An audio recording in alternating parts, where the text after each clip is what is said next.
اتنی تو معاذ اللہ جو اس جہنم میں جائے گا اس کا کیا ہے علمان. اور جہنمی تنگ آ جائیں گے اور اللہ تعالیٰ کو پکاریں گے، مالک علیہ السلام کو پکاریں گے، اللہ کو پکاریں گے. میں نے سنا تھا. تو ان کے بعد پھر وہ ایک یہ بھی حدیث میں آتا ہے کہ وہ اللہ تعالیٰ سے برسات مانگیں گے کہ ہمیں برسات، ہم پر برسات دے. وہ برسات کی درخواست کریں گے. 1000 سال تک وہ چلاتے رہیں گے، عاجزیاں کرتے رہیں گے کہ یا اللہ بارش بھیج، اب تو ہماری حالت خراب ہے. تو سرخ بادل آئیں گے. اب بادل سرخ ہو یا سیاہ ہو یہ سمجھیں گے تو بارش آئی، تو واقعی اس میں بارش آئی. وہ بارش ہوگی خچر کے برابر بچھو، خچر جیسے بچھو بادل پھٹیں گے اور اس میں برسنا شروع ہو گئے جہنم میں. ایک ایک بچھو اتنا خطرناک ہوگا ان میں سے کہ ایک بار اگر کسی کو ڈنک مار دینا تو 1000 سال تک اس کا زہر، اس کا درد اور اس کی سوزش ختم نہ ہو، تڑپتا ہے. پھر وہ پکاریں گے یا اللہ برسات بھیج. پھر وہ چلائیں گے، 1000 سال تک چلائیں گے. تو پھر سیاہ بادل آئیں گے، کالے بادل. اب سمجھیں گے یہ کالا بادل ہے، دنیا میں بھی کالے بادل پانی برساتے تھے، اب شاید اس میں کوئی مفید بارش ہوگی. تو وہ سیاہ بادل بھی پھٹیں گے، کالے بادل بھی.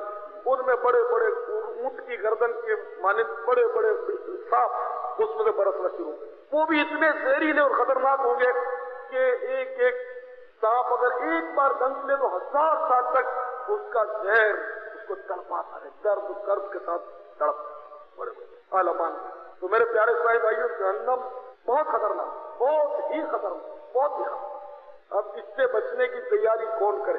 ایک حدیث شریف میں بڑی پیاری آپ کو سناؤں، بہت پیاری حدیث ہے.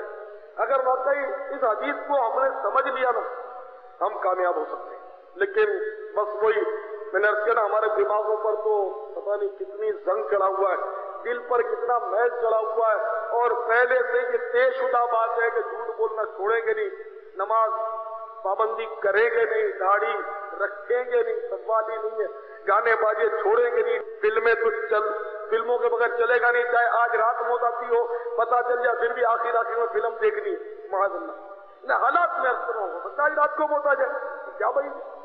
تو بہرحال پھر بھی چلو سن لیتے ہیں، اللہ کسی کو توفیق دے. حدیث شریف ہے کہ جبریل امین کو ایک بار اللہ تعالیٰ نے فرمایا، جبریل امین ہے جبریل جنت کو ذرا دیکھ لو. وہ جنت کو دیکھیں گے، جب اللہ کی بارگاہ میں حاضر ہوں گے اللہ تعالیٰ فرمائے گا جبریل جنت کو کیسا پایا؟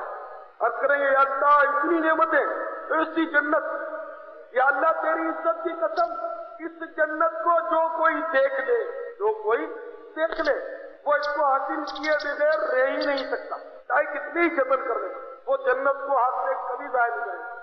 پھر اللہ تعالیٰ نے جنت کے گرد مصیبتوں کی، تکلیفوں کی، مشکلوں کی باڑ کھڑی کر. پھر فرمایا کہ جبریل اب جا کر جنت کو دیکھو. جب جنت کے گرد انہوں نے یہ تکلیفیں اور آزمائشیں اور امتحانات کی باڑ دی تو اللہ کی بارگاہ میں عرض کیا یا اللہ اب تو مجھے تو ایسا خطرہ محسوس ہو رہا ہے کہ شاید کوئی بھی جنت نہیں جائے، کہ جنت کو پانا اتنا مشکل ہے. مزید اللہ تعالیٰ حکم دے گا دوزخ کو دیکھ لیا. وہ دوزخ دیکھیں گے. دوزخ کو جب دیکھیں گے تو آپ پھر اللہ کی بارگاہ میں حاضر ہوں گے. اللہ فرمائے گا جبریل دوزخ کو کیسا پایا؟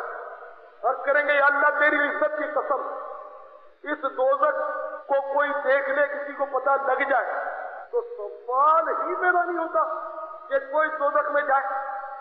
پھر اللہ تعالیٰ نے اس کے گرد لذتوں شہوتوں کا جال بچھا دیا، باڑ لگا دی.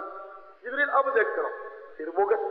پھر دیکھ کر پلٹے اور عرض کیا یا اللہ اب حالات ایسے کہ مجھے یہ خطرہ لگتا ہے کہ اب جہنم سے کوئی بھی نہیں بچ سکے گا، کوئی بھی نہیں. اس حدیث پر غور کریں. جنت ایسی ہے کہ ہر ایک اس کو طلب کرے ہی کرے اور کرتا ہی کرتا ہے.